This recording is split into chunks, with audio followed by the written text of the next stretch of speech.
ओम क्लीं कृष्णाय नमः।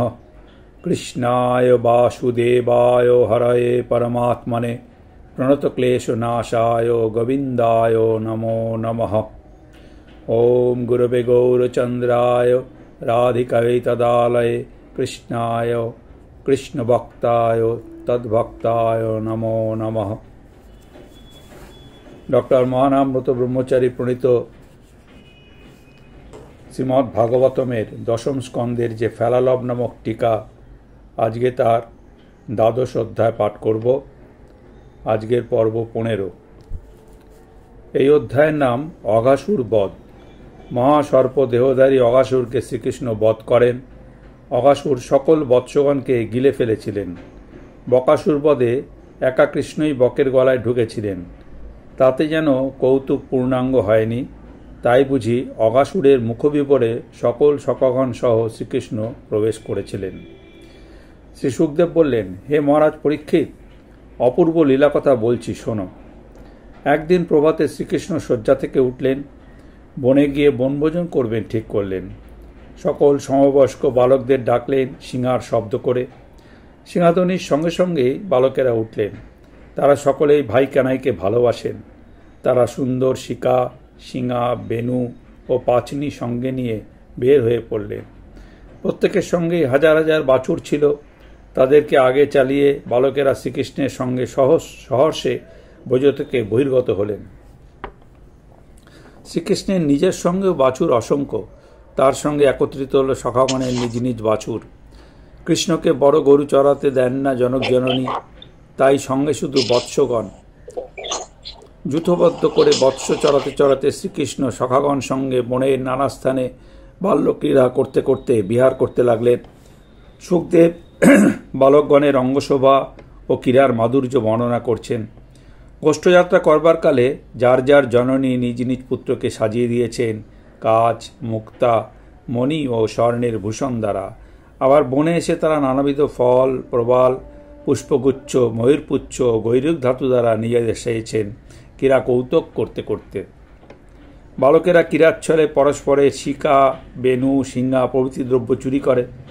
যার দ্রব্য চুরি যায় সে তা জানা মাত্র তাহারা উহা হাতে হাতে অনেক দূর নিক্ষিপ্ত করে দেয়। যার দ্রব্য তার মুখ তাহাতে কাদো কাদো হয়, তখন আবার কেউ ছুটে এসে হাসতে হাসতে দ্রব্যটি তাহাকে এনে দেয়। শিকায় করে বালকগণ আপন মায়ের তৈরি খাদ্যদ্রব্য বনে নিয়ে যায় বনভোজনের জন্য। খেলতে খেলতে শ্রীকৃষ্ণ দূরে চলে যান বনের সৌন্দর্য দেখবার জন্য। তখন বালকগণ কৃষ্ণকে ছুটে ধরতে যায়। আমি আগে ছুঁইব, আমি আগে ছুঁইব বলতে বলতে তারা দ্রুত ছুটিতে থাকে। শ্রীকৃষ্ণের অঙ্গ স্পর্শ করে তারা আবার অপার আনন্দ লাভ করে। বনে গিয়ে কেউ বেনু বাজায়, কেউ শিঙা বাজায়, কেউ ভ্রমরের সঙ্গে গুনগুন গান করে, কেউ বা কোকিলের সঙ্গে কুহু কুহু শব্দ করে, কেউ ছুটে চলে উড়ন্ত পাখির ছায়ার সঙ্গে, কেউ বা হাঁসের সঙ্গে ধীরে ধীরে চলে, কেউ চুপচাপ বসে থাকে বকের মতো, কেউ বা ময়ূরের সঙ্গে নাচে। ময়ূর পেখম তোলে, তারা দুই হাত পেখমের মতো ছড়িয়ে দিয়ে নাচে। গাছের উপর বসে আছে বানরগুলো, কেউ কেউ তাদের লেজ ধরে টানে, টানতে টানতে গাছে উঠে পড়ে। কেউ কেউ বানরের সঙ্গে ভ্রুভঙ্গি ও মুখবিকৃতি করতে করতে গাছের এক শাখা থেকে আরেক শাখায় বানরের মতো লাফালাফি করে। কেউ কেউ ব্যাঙের সঙ্গে লাফায় ছোট ছোট জলাশয়ে। কেউ কেউ নিজ প্রতিবিম্বকে উপহাস করে, কেউ বা প্রতিধ্বনিকে গালাগালি দিতে থাকে, অভিসম্পাত করে। এইভাবে কৃষ্ণ ও কৃষ্ণ বয়স্যগণ বনে গিয়ে খেলা করতে থাকেন। জ্ঞানীগণের নিকট যিনি সপ্রকাশ সুখস্বরূপ ব্রহ্ম, দাস ভক্তগণের নিকট যিনি ভজনীয় পরম দেবতা হরি, মায়ামুগ্ধ সাধারণ লোকের চক্ষে যিনি মনুষ্য বালক মাত্র, সেই ভগবান শ্রীকৃষ্ণের সঙ্গে ব্রজের গোপবালকগণ সখ্যভাবে বনে বনে মধুর ক্রীড়া করেছিলেন। এটা তাদের পরম সৌভাগ্য। এছাড়া আর কি বলা যেতে পারে? বহু জন্ম কঠোর কৃচ্ছ সাধন করে সংযত চিত্ত যোগীগণ যার পদধূলি লাভে সমর্থ হন না, তিনি সর্বদা যাদের দৃষ্টিগোচর হয়ে খেলা করেন, সেই ব্রজবাসীদের সৌভাগ্যের কথা আর কি বলবো। একদিন শ্রীকৃষ্ণ বালকগণের সঙ্গে ব্রজবনে সুখে খেলা করছেন। তা দর্শন করে সেই ক্রীড়াসুখ সহ্য করতে না পেরে অগনামে এক অসুর এসে উপস্থিত হল। দেবগণ অমৃত পান করে অমর হয়েছেন, তথাপি তারা নিজ জীবনকে ধন্য করবার জন্য সতত শ্রীভগবানের লীলা হৃদয়ে ধ্যান করেন। আর সেই লীলা দর্শনে অগাসুর হল অসহিষ্ণু। দৈবভাব ও অসুরভাবের পার্থক্য এখানেই। আর জীবনের সার্থকতা যে অমৃত পানে নয়, লীলা দর্শনে এটাও স্পষ্ট হলো। অগাসুর পুতনা ও বকাসুরের কনিষ্ঠ ভাই, কংসই তাকে পাঠিয়েছে।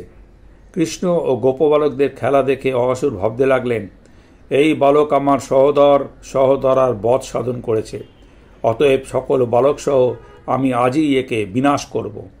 এরা সকলে হবে আমার ভাতা ভগিনীর তৃপ্তির জন্য তিলোদকাঞ্জলি। এদের অভাবে সকল ব্রজবাসী মারা যাবে, কারণ প্রাণ বাহির হয়ে গেলে শরীর আর কতক্ষণ থাকে। জগতে পুত্র সন্তান জীবগণের প্রাণের তুল্য। এই পুত্রগণের দেহান্ত হলে তাদের মাতা পিতৃগণ আর জীবিত থাকবে না, সকলেই হবে আমার ভ্রাতা ভগিনীর তিলোদকাঞ্জলি। এরূপ স্থির করে অসুর নিজ সহজ বেশ ত্যাগ করে এক ভীষণ অজগরের চেহারা ধারণ করল। তার দেহ হল যোজন প্রমাণ দীর্ঘ, পর্বতের ন্যায় স্থূল ও উচ্চ, বিস্তৃত গুহার মতো বদন। হা করে সকলকে গ্রাস করবার আশায় মুখ বিস্তার করে সে পথের মধ্যে শয়ন করে রইল। শুনুন মহারাজ, অদ্ভুত এই অজগর দেহের আরও বিশদ বর্ণনা করছি, শুনুন।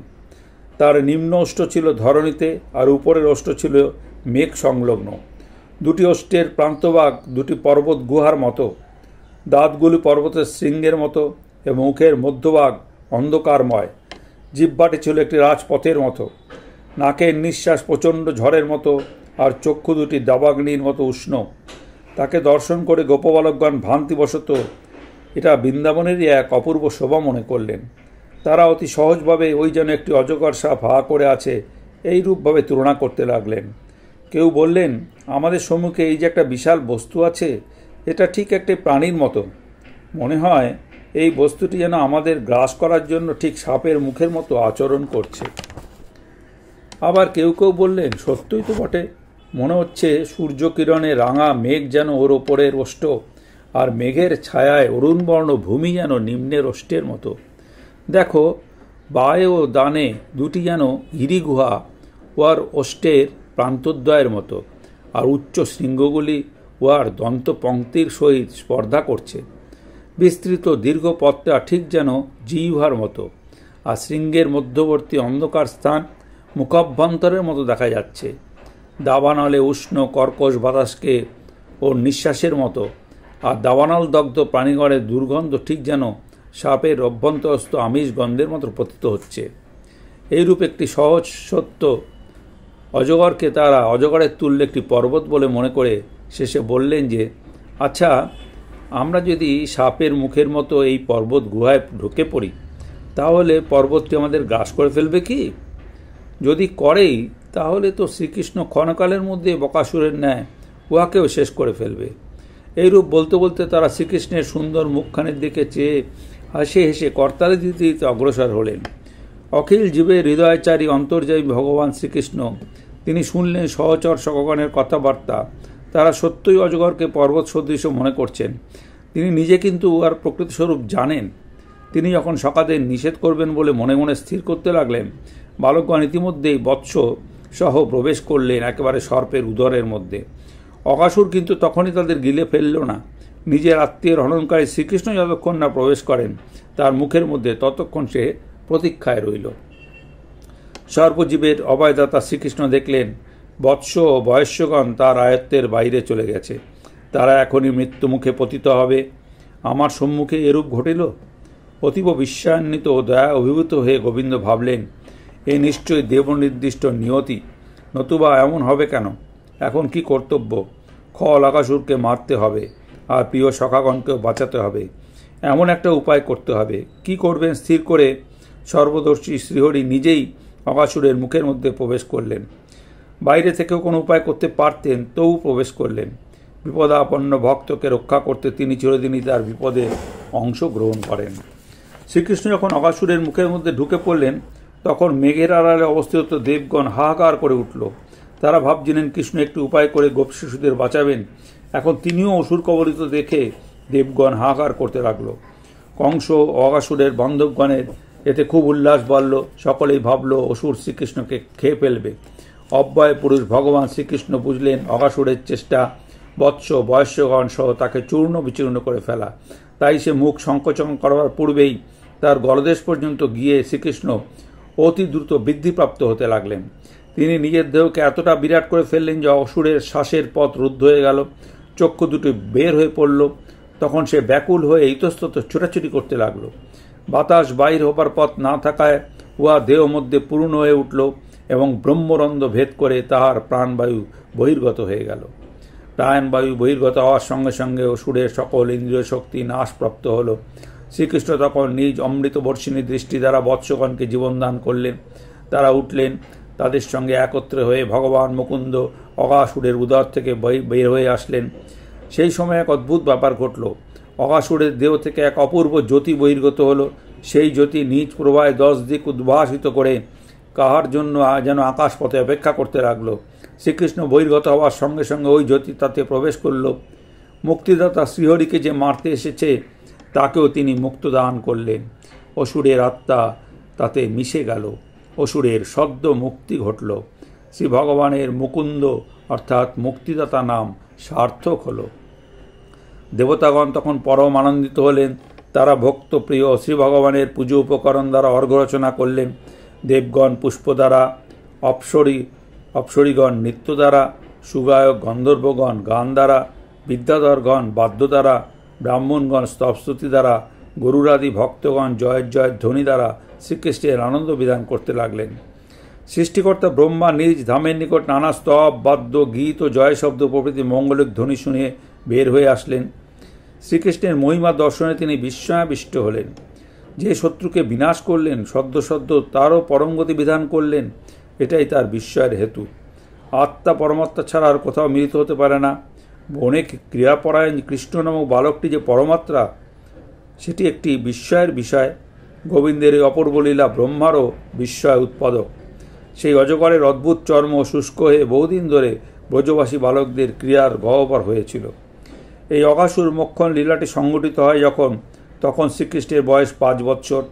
তারপর শ্রীকৃষ্ণের বয়স যখন 6 বৎসর, তখন একদিন গোপবালকগণ বন থেকে বাড়িতে এসে জনক জনদের নিকট বলেছিলেন যে অদ্য প্রিয় ভাই কানাই আমাদেরকে মৃত্যুর কবল থেকে মুক্তি দিয়েছে, অসুরকেও মুক্তি দিয়েছে। শ্রী শুক মহারাজ পরীক্ষিতকে বললেন, অগাসুর যে শ্রীকৃষ্ণের স্পর্শে সকল পাপশূন্য হয়ে শ্রী ঈশ্বরের সমানরূপতা লাভ করল, এটা অগাসুরের মতো অসৎ ব্যক্তির পক্ষে দুর্লভ। কিন্তু মায়াকল্পিত মানব শিশু শ্রীকৃষ্ণের পক্ষে ইহা কিছু বিচিত্র নয়। অর্থাৎ অসুরের মুক্তির পক্ষে অসুরের কোনো কৃতিত্ব নেই। যা দুর্লভ তা ঘটল মায়া মানুষ শ্রীকৃষ্ণের মহিমাময় কৃতিত্বে। যার অঙ্গপ্রতিমা বা শ্রীমূর্তি মনের মধ্যে ধ্যান করলে জীবের ভগবতী গতি লাভ হয়, যিনি আত্মস্বরূপের দ্বারাই সতত মায়ার অন্ধকার দূর করেন, তিনি অভ্যন্তরে প্রবেশ করে যে অগাসুরকে মুক্তি প্রদান করত ভগবতী গতি দেবেন। এতে আর বলবার কি আছে? যাকে মনোমধ্যে ধ্যান করলে কল্যাণ হয়, তিনি স্বেচ্ছায় যার দেহের মধ্যে প্রবেশ করেছেন, তার তো সদ্গতি হবেই। অগাসুর অগ বা পাপের মূর্তি বটে, কিন্তু ভগবান যখন আবির্ভূত হন তখন এমন একটি কৃপার প্লাবন আসে যে পাপী পুণ্যাত্মার বিচার থাকে না। সুতমুনি বললেন, হে দ্বিজগণ, যদুকুলের দেবতা শ্রীকৃষ্ণ যার জীবন রক্ষা করেছিলেন, সেই মহারাজ পরীক্ষিত তার রক্ষাকর্তার বিচিত্র লীলাকথা শুনে বিশেষভাবে আকৃষ্ট হলেন। সেই পরম পবিত্র কথা শুনবার জন্য আরও লালসান্বিত হয়ে শ্রী সুখদেবের নিকট প্রশ্ন তুললেন। মহারাজ জিজ্ঞাসা করলেন, সুখদেব আশ্চর্য কথা শোনালেন। সে ঘটনা ঘটেছিল শ্রীকৃষ্ণের 5 বৎসর বয়সের সময়। সেই কথা গোপবালকগণ তার 6 বৎসর কালে আজই ঘটেছে এরূপ বললেন কেমন করে? 1 বৎসরের ঘটনা আরেক বৎসরে ঘটেছে এমন কথা বলা হলো কি কারণে? আমার বড় কৌতূহল হচ্ছে। মনে হয় এসব মায়াময় শ্রীহরির কোনো বিশেষ মায়ার খেলা হবে, এছাড়া আর কি হতে পারে? রহস্য ভেদ করুন আপনি দয়া করে। প্রভু, আমি ক্ষত্রিয় অধম হয়েও ধন্য, কারণ আপনার শ্রীমুখ থেকে পবিত্র কৃষ্ণ কথামৃত পুনঃ পুনঃ পান করছি। যখন পরীক্ষিত মহারাজ এরূপ প্রশ্ন জিজ্ঞাসা করলেন, তখন বাদরায়ণী শ্রী সুখদেবের অন্তরে অপূর্ব লীলাকাহিনী স্ফূর্তি হল। তাতে তার ইন্দ্রিয়বর্গ শ্রীহরির মাধুর্যে ডুবে গেল। বহু কষ্টে অন্তর্দশা থেকে অর্ধবাহ্যদশা লাভ করে মহারাজের জিজ্ঞাসার উত্তর দিতে প্রবৃত্ত হলেন শ্রী সুখদেব মহোদয়। ভগবত্তম শৌনককে সম্বোধন করে শ্রী সুতমুনি কথা বললেন। এই অধ্যায়ের বৈচিত্র্য ও বৈশিষ্ট্য। অঘ অর্থে পাপ। পাপকে একটি সুন্দর পাহাড় মনে করে গোপবালকগণ ছুটলেন। বালকগণকে রক্ষা করতে শ্রীকৃষ্ণ অঘসরের ভেতরে গেলেন। বড় হয়ে বধ করে বাহির হলেন। শত্রু অঘাসুর মুক্তি লাভ করল। এ সকল এই লীলার বৈচিত্র্য। পাপ যে বেশি আসুক সাবধান হওয়া উচিত। ভক্তকে রক্ষার জন্য ভগবান নিজেও ভক্তের বিপদের অংশগ্রহণ করেন। ভক্তের জন্য ভগবান ছোট হন, কিন্তু তাকে ছোট ভাবলে পাপ গ্রাস করতে পারে। যখন ছোট তখনই তিনি বিরাট। এই জ্ঞান থাকলে আর আমার ভগবান ও তোমার ভগবানের মধ্যে দ্বন্দ্ব থাকতে পারে না। ভগবানকে ছোট করলেই ধর্মমত সংকীর্ণ হয়ে পড়ে। সংকীর্ণতাই পাপ। শ্রীহরি হতারি গতিদায়ক, তাই অঘাসুরেরও মুক্তিবিধান। শ্রী শুক বলেছেন, যারা মানস মূর্তি অন্তরে স্মরণ করে মানুষ ভগবতী গতি লাভ করে, তিনি স্বেচ্ছায় যার দেহের মধ্যে প্রবেশ করেছেন তার যে সদ্য মুক্তি হবে, এতে আর বিস্ময়ের অবকাশ কোথায়। ইতি শ্রীমদ্ ভাগবতে দশম স্কন্ধে দ্বাদশ অধ্যায়ের ফেলালাভ সমাপ্ত। ওম শ্রীকৃষ্ণায় অর্পণমস্তু। হরি ওম তৎসৎ।